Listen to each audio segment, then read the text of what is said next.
Welcome back to Online Darts, everyone. We're here in Glasgow and we've got Matt Potter with us. Matt, thanks as always. I know these go down really well. We must be doing something right, because every time we put one out, everyone's like, oh, when's the next one? I think we're just honest, Phil. I think that's the difference. People like hearing the honesty, I think. Yeah. That's what we'll say to ourselves. We'll go with that. Yeah. 13 nights in there. What's the initial feedback been like for this year's new format for the Premier League? I think what you can see is TV figures are really good. And crucially for me, you're not seeing venues emptying before the end. People are staying to see who wins, and that is something that we would notice because we're at every venue every week. People watching on TV may not notice that, and people who only go to the darts once a year or whatever may not notice that. But seeing how we've seen venues maybe empty out when it gets towards 10 o'clock in the past, that's not happening now, and that to me shows that people who are at the events are enjoying it, are engaged with it, want to see who wins, which is important. Appreciate that some people think it's a bit repetitive. That's fine. It's going to be repetitive because it's the same players every week. That's what happens. But also they're the best players in the world. So if you don't want to see the best players playing the best players every week, then are you watching the right thing to start? So I'm guessing off that, then this is going to here to stay for a while in this format. Yeah, I mean, look, I think with the Premier League, if you look at the history of the Premier League, the format has always evolved. It's never stayed the same for that many years, whether it's the number of players or elimination or contenders, challengers, whatever. And now the sort of mini league, the mini competition format is changed every few years. So this won't be the format forever. This will be the format until we think there's something better we could be doing. We've got to keep it fresh. And when it's roughly the same players every year, you've got to do something with the format to keep it fresh. Otherwise, it's just the same every year. And when we're going to the same venues, ultimately there'll be a lot of the same people buying tickets year in, year out. Same people watching on TV. We've got to keep them entertained. So the way we do that is to keep the product evolving. Looking forward the rest of the year, the calendar is shaping up nicely. We spoke in Salzburg, I think it was, the World Cup was on the horizon. You put the questionnaire out and the feedback, and you teased us that there may be some changes, but obviously it's gone quiet since then. Is it staying the same? It is staying the same. It's, you know, with the we've got some big plans for the World Cup. We just need everything to be ready for a longer period of time than it has been this year in terms of international travel and things like that. There's still, you know, in Asia, players are still not able to travel between countries to play, and I think it's a real shame because if you look back at the World Cup and the World Championship a few years ago, a lot of the Asian players were getting really competitive and winning matches, getting through to later rounds, giving the big boys some scares. They've not really been able to play competitively that much over the last couple of years, and I hope that hasn't set particularly Asian darts. You know, perhaps last year you could have said the same about American darts when they had COVID issues as well. But regardless of that, and obviously like New Zealand, Australia haven't been able to travel. Just globally, there's still been some hangover issues from COVID. So we're just waiting for everything to get 100% back to normal, and then we really want to do something to move the World Cup forward. Touching on what you said there about the Asian tour, and again, was it 3 years now that's going to be without a tour? Like you said, the Asian tour was absolutely blossoming, and how far back and how damaging could this be? I don't know, and there's only one way to find out, and that's see what it's like once we get everything set up again. We're hoping we can maybe do something towards the back end of this year. Yeah. It's not looking 100% likely. It's possible, perhaps, but even then, it won't be in every country. You know, so it is a shame. And obviously, you know, China's still in lockdown. Yeah.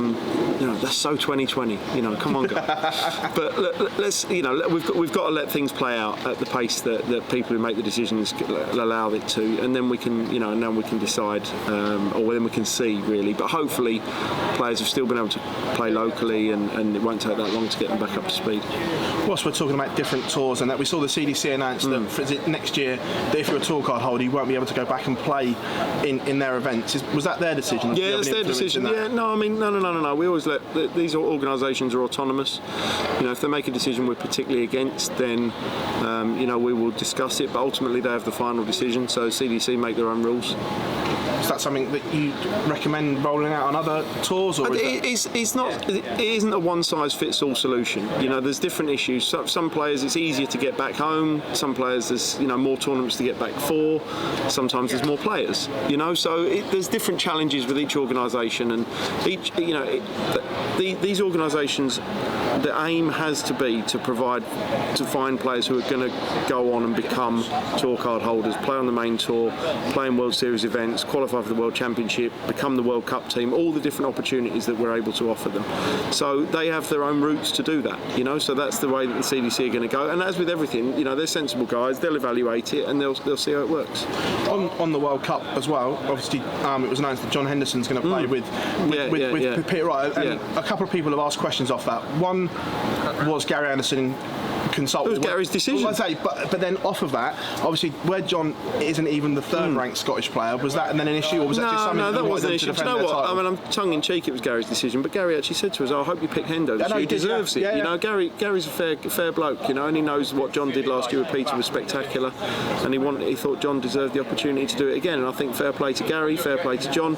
You're right. He's not the third-ranked Scottish player. I don't know where he is now. Not as well where he'd like to be, but nevertheless, he's a defending champion. Of course, yeah. So you know, I don't think you'll get too many people arguing that he doesn't deserve that opportunity. Would that be a precedent as well going forward, that if a defending team was going to be split up because of the rankings, that you'd let them maybe. defend? I don't know if we've done that in the past. You know, I don't know. Maybe in the past that's not happened with the Netherlands or England. I don't know. Yeah. I mean, you know, I think it's fair that the defending champions get a chance to come back, but sometimes not always. I suppose it depends. If it's, you know, if there's three players keenly contesting two spots, then you know it's different. It's different. I think on this occasion it was the right decision. I'm not saying it's going to be a hard and fast rule going forward. A bit of a blow as well this coming up week for the World Grand Prix as well, that you had to suspend the ticket sales, and one of my mates that was going had his reservation cancelled at the City West for the week as well. So I'm guessing the writing on the wall isn't looking particularly good. No, it's not looking great. It's not looking great for the City West this year. I mean, listen, what they're going to be doing is fantastic, and you know, absolutely, you know, on a humanitarian level, which way exceeds darts, then that's absolutely, you know, something that is right for them to do. But it does present us with a challenge again to find a home for the World Grand Prix. Yeah. Are you looking to keep it in Dublin?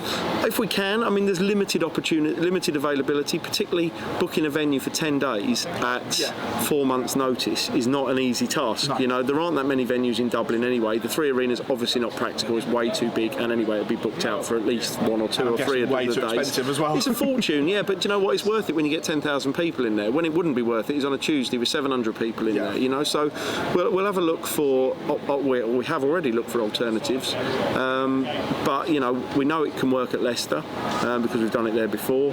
So we've got different irons in the fire, but clearly it's nice for us to have an event in Ireland. It's just difficult on a week-long basis to find a venue at such short notice. If it wasn't to be in Dublin, would that also have a knock-on effect to where potentially the Grand Slam of Darts is held as well? Perhaps, yeah. I mean, we're still talking to Wolverhampton City Council about, you know, is the Civic Hall going to be ready, Aldersley, you know, whatever. So, you know, there are ongoing conversations. It's not moving as quickly as we'd perhaps like, but these are challenges with building work and things like that. Nothing ever runs to plan. No one can ever give you a proper answer. You just have to kind of set a deadline, and then you say, well, listen, guys, this is you've either got to guarantee this by this date, or we're going to have to find something else. With the Slam as well, is the qualifying criteria the same as last year? Because it's where it's later in the year, you always say details to follow. Is it the same as last year? Yeah, we're not looking to make any major changes. No. The two women, will they get a place as well? Yeah. Women's places will be there. Yeah. How will that be done? Because will it be the top two? Because last time you did it on the two different ones, yeah. But I think the top two this time would be fair. Obviously, we had the two blocks and they were brought in at late notice, so that gave everybody the opportunity.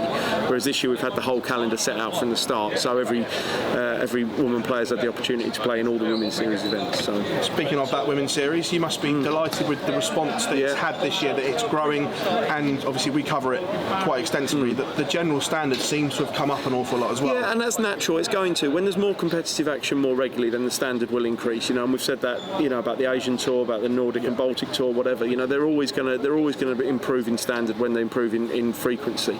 And with the women's series, we're seeing the numbers now over 100 on a regular basis, which is great. You know, I think the Women's World Match Play, the fact that there's 8 players who are going to get the chance to qualify for TV, that's given everybody the opportunity. Look, let's be honest, not all of the players who enter the women's series think they can necessarily win an event, but they probably all think they can get to a quarter final. Yeah. You know, so that gives you that opportunity to move towards that qualifying places for Blackpool. With the success that it's showing and the growth, is there plans to do more tournaments for the ladies, as in TV tournaments like a match play? Would there be something off the back of a... Yeah, not necessarily at the moment. You know, our aim is still to have integrated darts. You know, we want women and men competing together on the top level, and the more women-only events we do, the less that will become a reality. Yeah. You know, this is a way of giving more women the opportunity to play on TV, and it's a way of giving a little bit more context to the women's series. But you're not going to see a women's Grand Slam, a women's Grand Prix, a women's UK Open, blah blah blah. It won't work like that. No, I just wondered if it's just like gradual expansion of maybe one or two more dotted. This is the plan for the time being. What you're seeing at the moment. On that women's match play, is it going to be televised in the afternoon? Yeah, sure. Well? Yeah, it'll be live on Sky. That's a huge carrot. It's great. Yeah, and you know, fair play to Sky. We're great champions of women's sports. You know, as soon as we told them about it, they were like, brilliant. We're showing that. You know, and I think that'll be really good. World Series as well.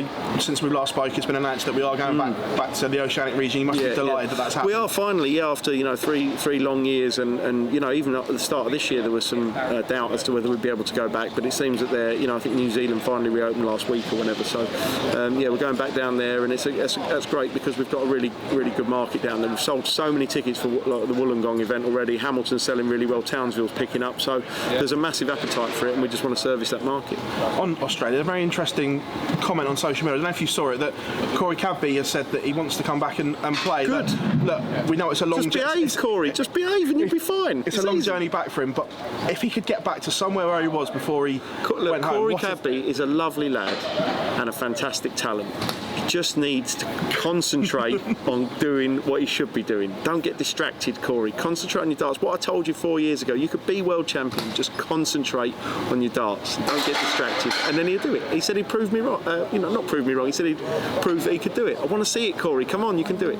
A month away now, Madison Square Garden. Yeah. Out of all the events that you put on, how excited are you to see darts in the Big Apple? It's brilliant. I mean, what a place to be playing. We've played at some really obviously prestigious venues. You know, Ali Pali, the O2, the Melbourne Arena, where they have obviously they have the tennis, and it's just great to be able to say that we're taking the PDC to Madison Square Garden. And again, the reaction from fans in New York and across the East Coast has been sensational. Big crowds expected. You know, the players are really excited to be going there. We've got I've told them they're going to be working hard. Loads of PR, loads of media lined up from when they're out there. So it's going to be good, and I think it's a real statement for us. I was about to say, our ticket sales much improved from when it was in Vegas. Yeah, they are. Yeah, and also importantly, it's Americans that are going. You know, it's great in Vegas. A load of British holidaymakers went, but that didn't help us grow darts in America. This time it's Americans that are going. You know, so that's really important. Yeah, that's a huge plus, because, like you said, the work the CDC have done as well. The fact there are people competing on the tour as well, that shows how much it's growing. And look, these things are going to happen. It's a natural evolution and a progression for every region. It doesn't happen in a year. You have to give it like a decade, but that's okay because we're a young sport. We're a young organisation. We've got that amount of time to grow it. You can't expect just to go straight from a standing start to having loads of great players, loads of fans, loads of TV in a different market. You know, but now we're seeing, 3, 4, 5 years in, the investment that we've made and the people that we've partnered with in those areas. Right people, right investment, right strategy, and you get the growth. World Championships, potential clash with the World Cup. Are the Ali Pali dates going to stay the same, or will there be a little bit of movement? We're not going to clash directly with the semi-finals or the final. Yep. Third place playoff. Don't know if anybody cares, but the semis and the final, we're not going to clash with those. So they obviously just be a session off. Yeah, just be a session off. Yeah. That's good because England's obviously have a lot of fans. Yeah, I mean, there's a chance whether it's England, but regardless of that, it's just that the World Cup is obviously a global event. Of course. The World Championship darts is a global event, but it wouldn't make good sense for us to go up against it. Nothing is as big as the Football World Cup, so don't try and pick a fight you can't win. Euro Tour as well this year, back with a bang. The coverage much improved, and everyone's been commenting on how it's evolved. Going on DAZN as well in continental Europe. Massive strides for the Euro Tour. It is, and we're pleased to be able to make the investment because of the commitment DAZN have made to showing the European Tour as servicing that German market. That's Austrian and Swiss as well, but predominantly German market to a really high level. So we've invested in TV production, which we use a Dutch company called Keytown, who are fantastic. Extra Light in PDC Europe have stepped up what they're doing as well. We're just delivering a first-class product out there now, and for that market, again, having been 2 years without live crowds, it's I think it's what they deserve. I know when we were speaking in COVID in lockdown on Zooms that you said, look, we've planned for a big return, and the fans are now seeing that blossom. And are you happy with the way these plans are now going into? I am, yeah. I think it's great to see the appetite that people had for darts hasn't diminished over the sort of lockdown period that we had, and obviously that was a different length of time in each different country. But what we're seeing now is people coming out to buy their tickets, watching on TV. It's almost like, everyone said during COVID, didn't they? Oh, everyone's bought a dartboard to play at home. So it's like, yeah, people have got a dartboard now. They just want to interact with darts on a more regular basis. So, no, we're really pleased with how it's going. I think the players are too. So long may it continue. Where's the ceiling for darts? Because obviously, I know you said, and Barry's always advocate reach for the stars, but we're seeing it grow. Where do you think realistically it can get to in times of world sport? That's a great question. I mean, if you look at what golf's been doing, that's taken them 100 years.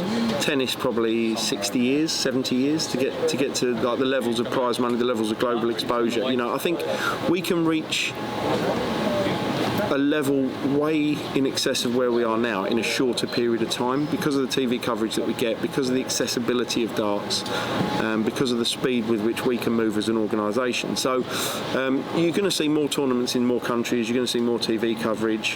What you're probably not going to see is like a load more tournaments in the UK or Germany, because we already do a lot there. Netherlands probably, getting towards its ceiling. But that doesn't mean we can't do more in America or more in Eastern Europe or more in Southeast Asia when that becomes open again. So it's all about picking the right amount of content for the right market and not overexposing and not moving too fast. I think we've proven over the last decade or so that we can judge well when we move into a country. Went into Czech Republic and Hungary for European Tour events, great crowds, because we went at the right time. If we'd have gone 5 years ago, would have been no one there. Yeah. When we went into the Rotterdam with the Premier League 10 years ago, whenever that was, people were telling us 10 years before that going there. If we'd have gone in 10 years before that, there'd have been no one there. It's all about timing. I think so far we've got a pretty successful plan, and we've just got to play that out in different territories. Also, as well, a couple or 3 months into the new deal with Windmill on the boards, have you noticed vast improvements in the players? That because the boards don't look as if they're getting beaten up as much on TV by certain players and everything like that. I mean, you should know it's Win More, not Win Mal, and everybody should know that. Winifred and Maud. Ask Vince, he'll tell you the story. But if you look, the boards look great. I'm not going to pass any comment on one board against another board. It's not going to achieve anything. But the boards look great. Players are happy with them. They're a great brand. I think it's a good fit. Matt, pleasure as always. Thank you very much. Thanks, Phil.